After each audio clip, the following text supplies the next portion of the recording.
Olga Adler from Austin Businesswoman.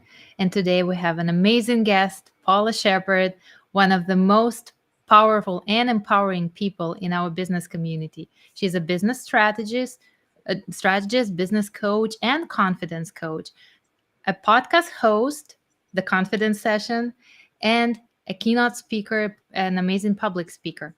Hi, Paula. Thanks for joining us today.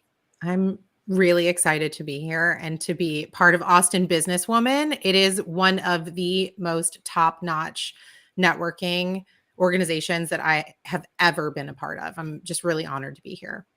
Oh, thank you. The honor is mine. And I tried my best to fill all your qualifications in one sentence, but I did it in a very clumsy and hectic way. So, why don't you tell us more about what you do?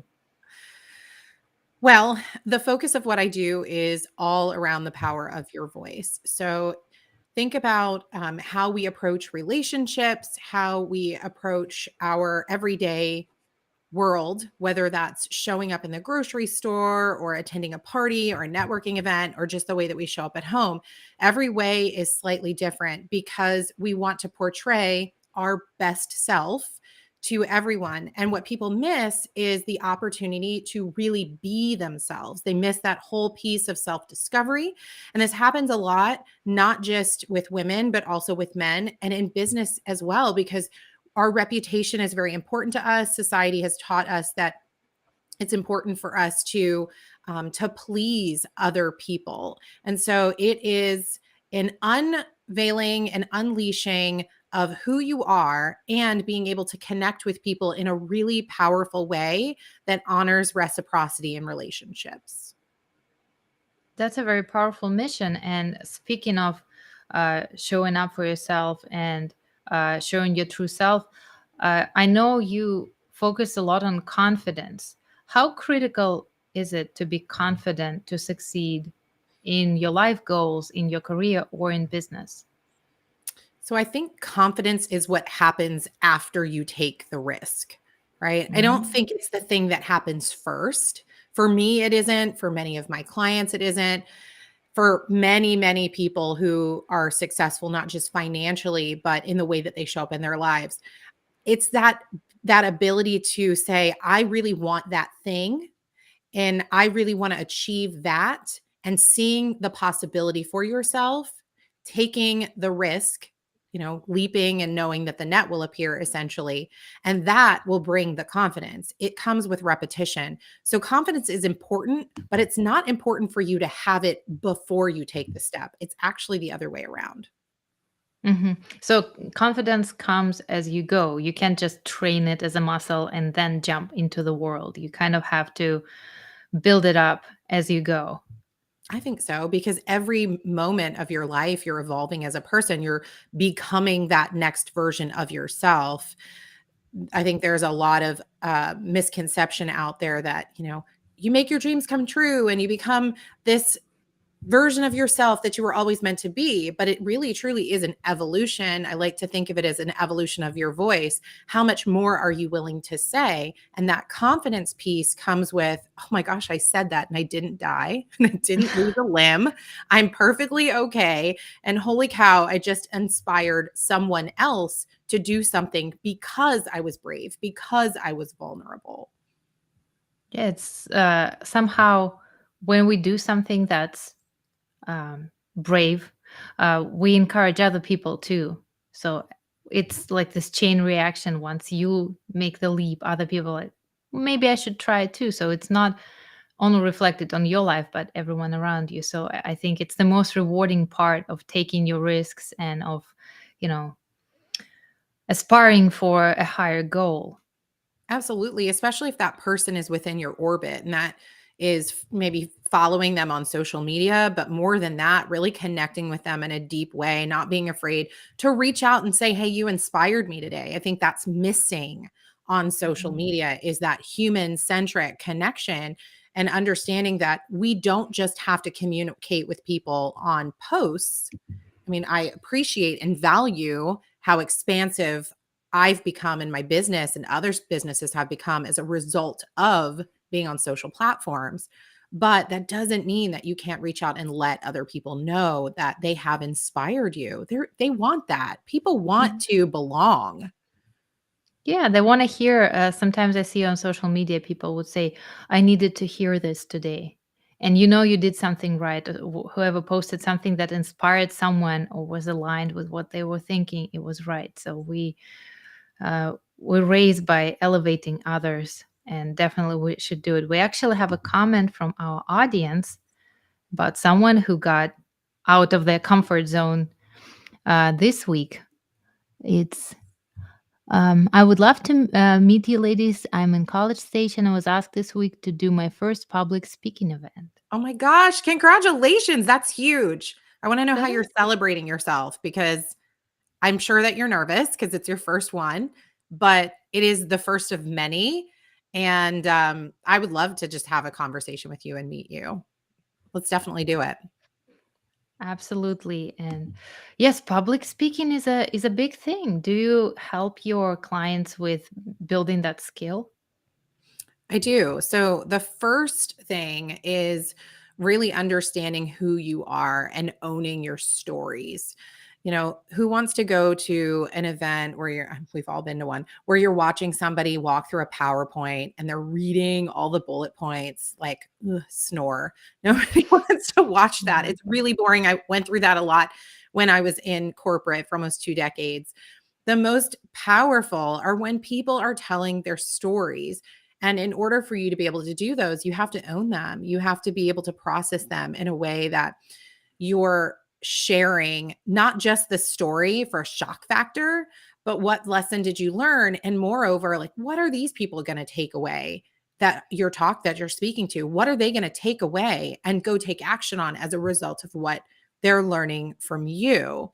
So the first step is really to own your story. And then the next would be plot it out, plot out what you want to say. I walk my clients through a framework to create a signature talk, and this really helps them Mhm. in a lot of ways because they identify some people call them pillars. I call them themes, the major themes of the things that really are important to them that keep coming up over and over again, and how those are inspiring others to then take that action. Because public speaking it's not a one sided conversation. It's not Mhm. us saying something and someone listening to it and then they leave the room. It's about it's a two-way conversation. It's watching the audience's body language, being able to pivot, making sure that every single time that you speak, it doesn't sound like the same old memorized speech, that it sounds like something new all of the time, and being able to do it in a way that just flows through you.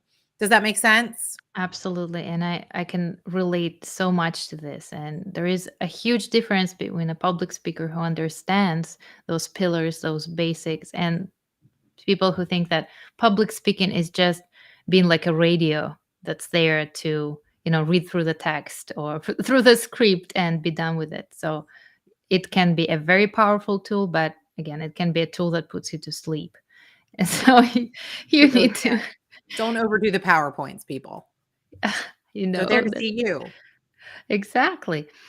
You mentioned that you learned a lot of this from your experience working in the corporate world. So, how did that happen? Now, you are the CEO of the Courage Blueprint, a destination for business people, for career people who want to achieve their goals in the most effective way. So, how did that transition happen for you?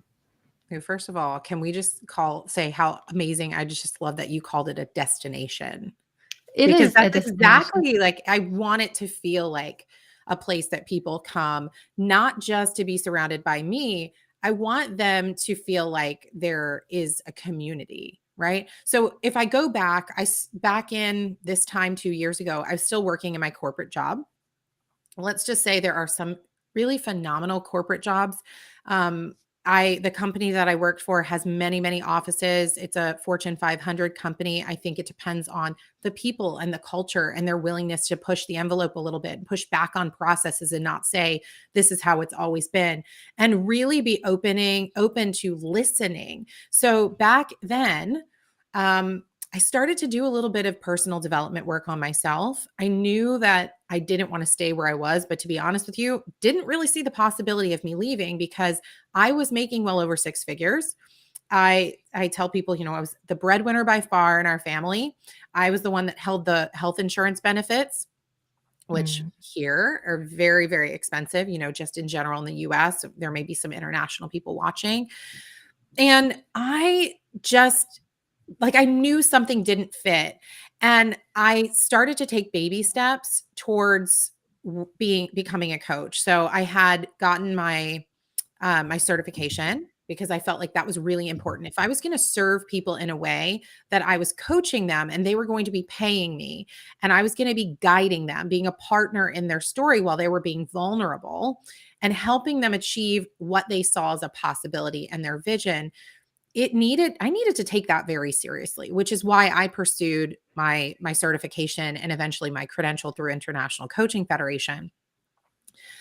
But that didn't make me ready to sell because I Mhm. still only knew what it was like to be in the corporate world. And even though I was in a leadership position, I still felt like I was on the org chart in a certain spot and that I still didn't really matter.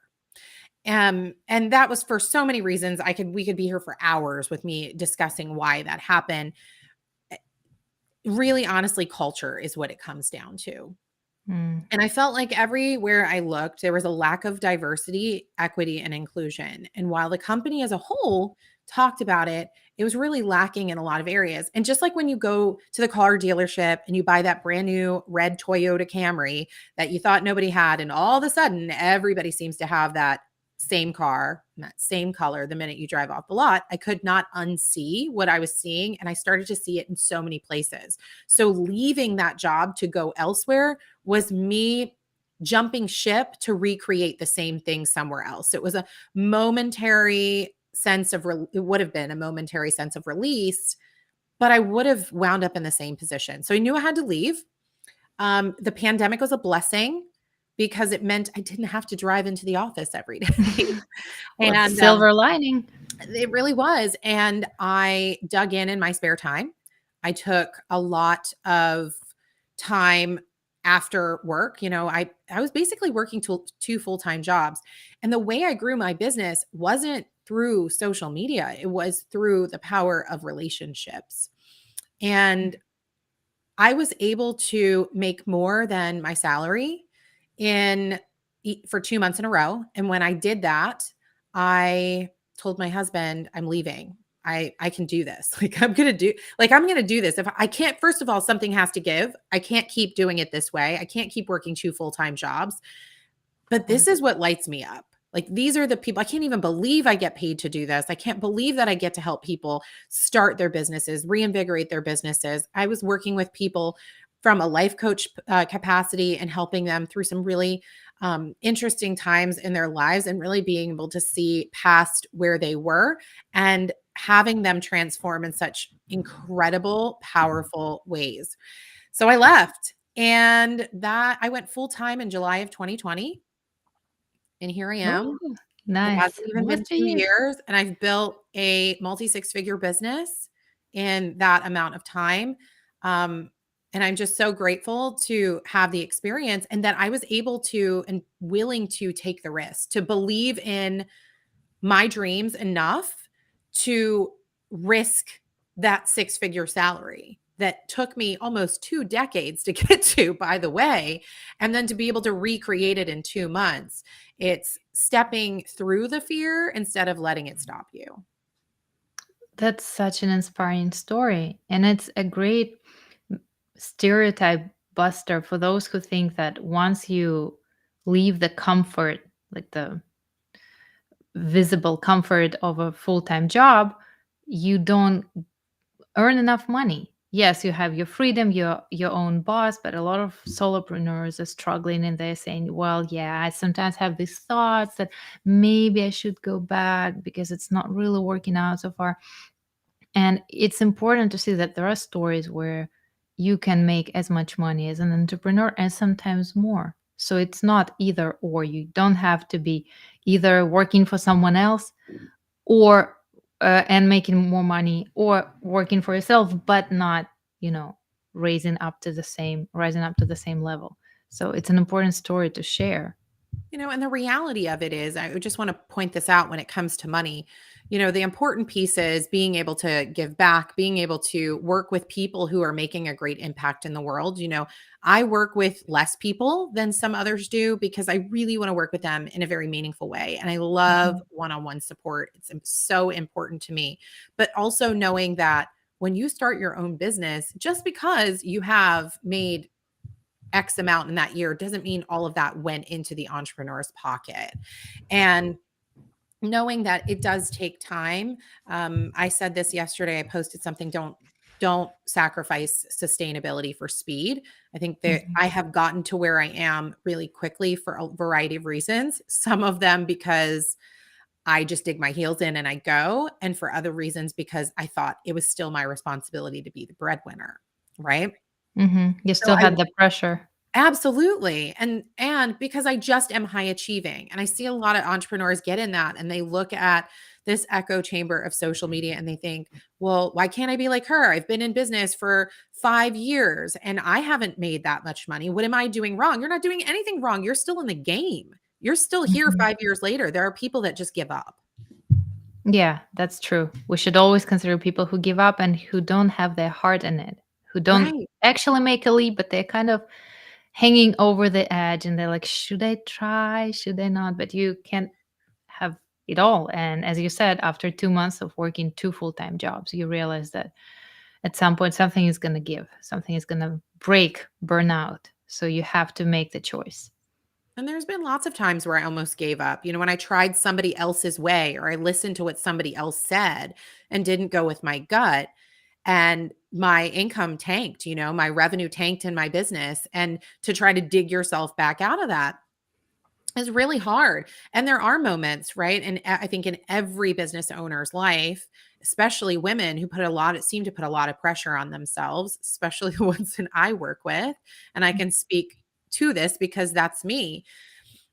Is that desire of like, maybe tomorrow, maybe I'll just give up. Like maybe I just need to go get another paycheck. Maybe I just need to stop doing this. It's not working. It's a roller coaster ride. And if you do that, what happens if on the other side of this hard moment is something really great? It absolutely. I see so many entrepreneurs, and a lot of them start with their business being a side gig. I don't like when people call their business a gig because I think this is where Oh, hustle. yes, yeah, this is where self doubt comes in because you are not giving respect to a business. You're almost like afraid of admitting. And it happens among women. Men don't have problem giving big names to whatever endeavor they're up to. But women are always like, oh, it's just something I do on the side. It's just this little hobby that I started selling. And it's like, no, you're a business owner. Give it respect, treat it with respect, and see, look what happens. And I think that's where a lot of this hard decisions and hesitation comes in. Absolutely. Absolutely. There's a lot of comparisonitis, isn't there? There's Yes. a lot of envy. We're raised to be competitive, right? We're raised to be the best, whether that's a sports team or getting the best grades in class or celebrating people who are on the honor roll. And, what about those kids that aren't getting on the honor roll, but they're working their butts off? Yeah, I agree. I wanted to mention one of your the confidence sessions episodes. It was one of your solo episodes. You were talking about how to work through overwhelm, and I think a lot of people can relate to that because once you're your own boss, you treat yourself a little harsher than your actual boss used to treat you because you wear too many hats. And I wanted to ask you, how did you, like, you weren't there for yourself yet to teach you all the experience that you have now. So how did you work through the overwhelm of having to do all those things, of having to start delegating, of having to start doing many things that you weren't doing before? Okay, so this is a fantastic question. So I appreciate you answering it because it is one of the things that I really, really lean into.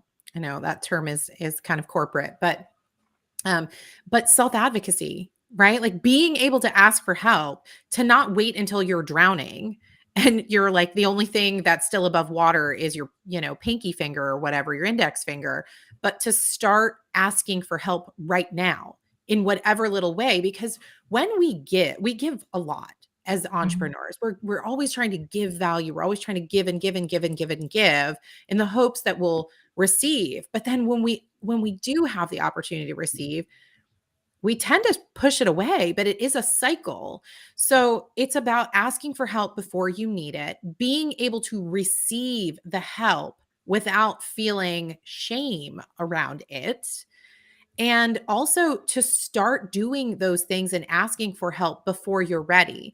So don't say, well, I'm not ready to hire an assistant right now. You might not be ready right now, but today is the day that you think about what you want your business to look like 3 months from now. What things do you need to prepare for? And if you don't know the answer to that question, start asking people. Join communities that allow you to ask questions for free. Join networking events where people are at your same caliber. They're not all created equal, I will say that. So make sure that you're finding people that you would invite to a dinner party at your house, these people that you would trust. And also, I see a lot of business owners who, this doesn't happen a lot in the digital space, but people that I've even met locally who are really, really afraid of spending money. So where they're looking at a budget and they're spending based on today, they're not spending based on the person that they're becoming. And Absolutely. that really stifles growth.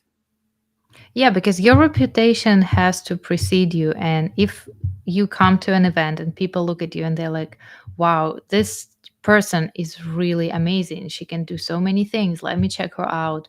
Someone, let me check out her website. Let me look at her any kind of presence. Let me look at her business card. Let me look.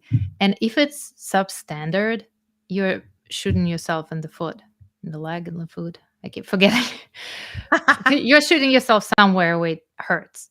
So you should see yourself as if you were 5 years from now already and build that image that goes with you. And I completely agree. You shouldn't approach any of your business challenges with pauper's mentality and be like, well, I'll just skim here, I'll DIY here, I'll just cut this corner and that corner. And then you lose your focus, you lose momentum, you kind of doing a disservice to yourself. I, So, I, I couldn't agree with you more. I will say, when it comes to something like a website, I do see people who try to control the things that can be pretty and keep them hidden in the background. One of those things is a mhm. website.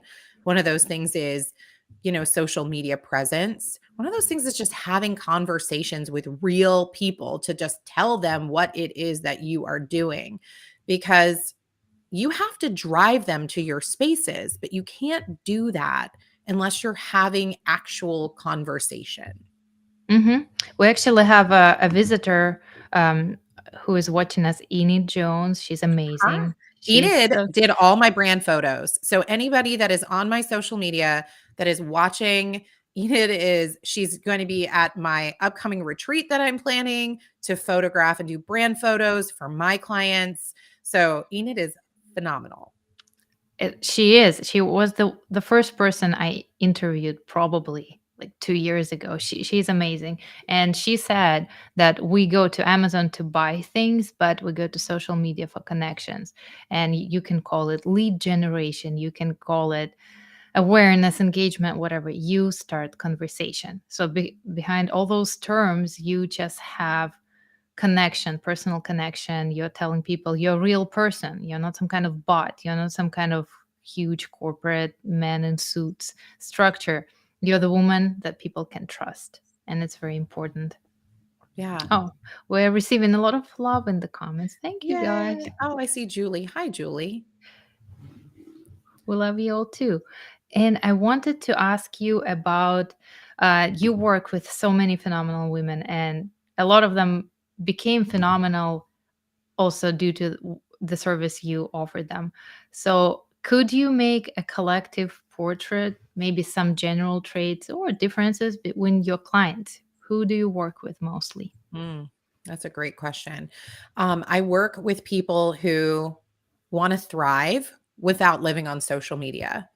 I work with Mhm. people who the people that really love having conversations, that they're more verbal processors than anything else.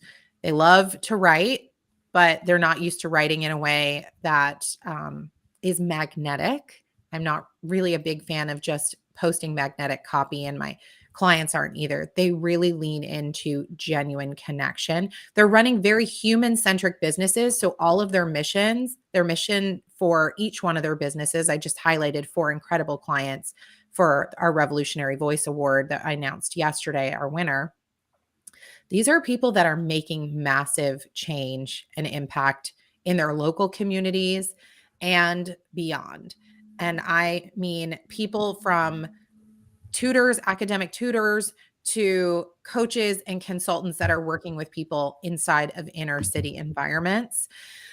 So these are the world change makers, the people that see far beyond just making the paycheck, and the ones that really want to build their business around their life, not the other way around. They don't want to be told what to do. They've been the good girl for most of their lives. I work with a lot of women and some couple of cool men, but mostly Yay. women who are they've just really been people pleasers and good girls. And they have this sense of rebellion that's bubbling up in them, that they know that they have to say the words that they haven't been saying in order for them to be successful, in order for them to be able to help people in the way that they know that they can. And that goes for product based businesses too, right? We make income in a lot of ways and we can give back too. So this isn't just for service based business owners. It is great that there are so many business owners out there whose mission, whose brand mission is not to fill their pockets. Because we know that we start businesses, we find jobs, we start careers for money, to feed our families, to feel safe, to feel like everything is in order in our lives. But people who start their careers or businesses with a passion to do something more than that is really valuable. And that are the businesses that attract more customers, because they're like, well, a lot of people sell products, but this company is giving back. They have some other purposes. They found some sustainable source for their products, or they're buying from artisans from underprivileged communities, and so on and so forth. There are so many ways to give back to the community and not just come off as a shark of business, as it was probably fashionable 30 years ago, like you don't care, you just walk on people's heads. Now it's all about giving back. And I'm so glad that you're celebrating that and helping them thrive, because I think this well, existed always, but I think social media in a lot of ways has perpetuated this mantra of more money, more money, more money. mhm. And the reality is, and forgive me, I don't know exactly, I can't remember the source at this moment, but yesterday I was reading something that 6 to 12% of female owned businesses, of women owned businesses, hit 6 figures in revenue in a lifetime. That's not that much, but if you look on social media, it really does appear that a lot of people are making a lot of money. And there's this desire for everyone to be making and making and making, even if that wasn't their initial goal. For some Mhm. of my clients they just want to make $5,000 a month so that they can pay XYZ bills and be able to pick their kiddo up from school and spend time with them and have a little extra money in the slush fund. Not everybody wants to be a millionaire, but that doesn't mean that you can't give back in other ways. So my clients are helping me spread the mission that there's this new paradigm, that we stop the focus on the number, that money amount of months, and really focus on sustainability and human centric businesses.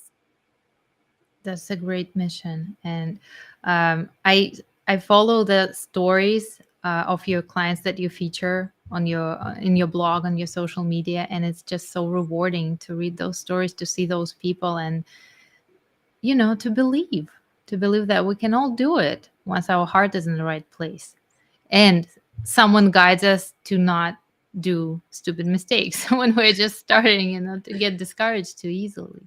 I mean, I always say I've stepped in a lot of potholes. Like this has not been an easy journey. So when you work with me or any other coach and or consultant, you really have the benefit of not having to step in the ones that I've already stepped in, right? Like you get to walk Mhm. around those. And that is going to speed up your process and allow you to do it in a really sustainable way. Yeah, you can borrow someone else's experience. What can be better than that? What can be more efficient than that? Exactly. Tell us about the confidence sessions. How was the podcast born? Was it born with your business, or was it something that came later or earlier? So it unofficially used to be Feature Friday in my Mhm. Facebook community. I was doing a lot of connection calls. Some people call them coffee chats. And I realized that the conversations were so good. And the stories that these women were telling me were so incredible. I thought, why am I doing this in hiding? Why don't I share this with the 1,400 people that I have in my community? And I started to do it live every single Friday. And one of the benefits of being part of the community was the opportunity to be featured and have Mhm. this conversation live. And I realized that why am I just doing this inside of this community?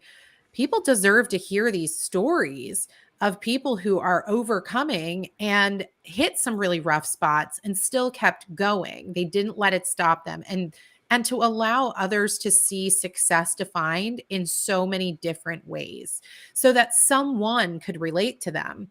And I decided in February, it's been 1 year since I've been recording for the for the podcast for the confidence sessions, and I just transferred that concept into a podcast so that I could more widely spread and elevate the voices of those really incredible business owners. I featured a few men on there as well that really uplift women. That's it's so important to me.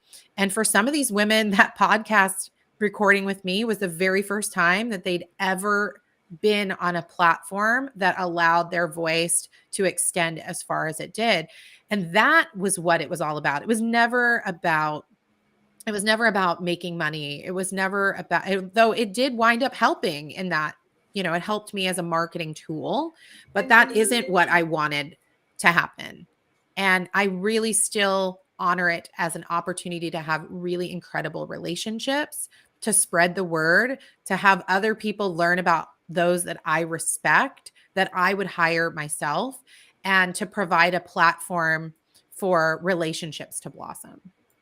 It's an amazing podcast. I've Thank been you. listening ever since I discovered it, and it's been great. I really recommend it. The confidence sessions. I'm listening it on Audible. What are other platforms people can find it on? You can listen on Amazon, you can listen on Apple Podcasts, we're on Spotify, and I just said Amazon, Deezer, if anybody's listened to that. It's pretty much anywhere that you can listen to podcasts, it is available. I think primarily people are on Apple, Amazon, Spotify. Yeah, highly recommended. The confidence sessions with Paula Shepherd. And I want to ask you, how can people start working with you? What's the best way to start? What are the expectations? What are they getting when they start your program, working one on one and joining the community? So I have a couple of different ways to work with me. First and foremost is it kind of depends on where you are. So I do a little pre-qualification process where I have a conversation and just see where number one, if we're a right fit for each other. And if you're not, then I'll refer you to somebody that I recommend. I'm stand in integrity in that. If it's not someone that I think I can help, then and someone else has a better opportunity to do that and support them, then I will pass that along. But it is all about finding out where you are in your journey. And you're not a beginner. Even if you're starting at the beginning as an entrepreneur, you probably have a lot of experience that you're not giving yourself. you're not patting yourself on the back for. I know I did that for a really long time, and I see that happen a lot. So we just have a little conversation. I decide if you are a right fit. We'll talk about which of my programs you're a good fit for. I care very deeply about foundations because what I found is people leave a job and then they have to put on a CEO hat, and many of them haven't had jobs that allowed them to be close enough to executive leadership and or a CEO to even understand what that means. And so I want them to have a very stable structure in their business. And if they don't, then we start with my first program, which is Communicate to Elevate, which is a 3-month program to work with me. We start exactly where you are. And I have an incredible team supporting us, a copywriter that is there to help you, a human design and alignment expert to help you with mindset and really getting yourself in a place where you're leaning into your strengths. And then you get access to me. So it really is a hybrid one-on-one and community approach. And then I do have a longer term mentorship called Amplified Voice Mastery that those who graduate out of that Communicate to Elevate move into and transition into. And I also do some consultancy based things as well. Those are custom. I typically work with my consultancy clients for about 2 months, and a lot of it is around team culture. It's about streamlining to make sure that your clients feel like they're getting an exemplary experience, not just up until the moment they say yes in that onboarding process, but long after the experience with you is over. So it's about maintaining the contact so you don't have to keep trying to parade people in to your programs and worry about lead generation. You're maintaining a fantastic connection with people, which increases your re-sign and referral rate. This is so valuable because we hear everywhere marketing, sales, lead generation. Not many people teach us how to retain customers, how to make them loyal, returning customers. Everyone is just so focused on the quick sale, quick, fix for your budget, but building the relationship, that's a very valuable thing, and I'm glad there are experts like you and your team who can teach business owners to do that on their own, not as a part of a big corporate structure where it's not really their job to do it, and now they're like, oh, that's also me. I have to do it too. Right? Oh, That's hard. Like, wait a minute, I don't pass that to anybody anymore. That belongs to me. And that's a really difficult pill to swallow when you first start your business because you don't know what you don't know. exactly. And it's such an amazing service that you're doing to people to just support them in this most vulnerable first steps of entrepreneurship, get their bearings, get their, wrap their head around all the hats that it has to now hold. So it's really great. Thank you. I appreciate that. And thank you for this interview. Thank you for everything you're doing. Paula Shepherd, the Courage Blueprint, and the Confidence Sessions podcast. Highly recommended, highly celebrated, and widely loved. Thank you. I appreciate you so much, Olga. You've been amazing. This organization is amazing. The women are just inspiring, such fantastic stories. And I can't wait to dig in more and meet more people. Thank you. It's an honor to have you in our community. Thanks. All right. Bye, everyone. Have a nice day.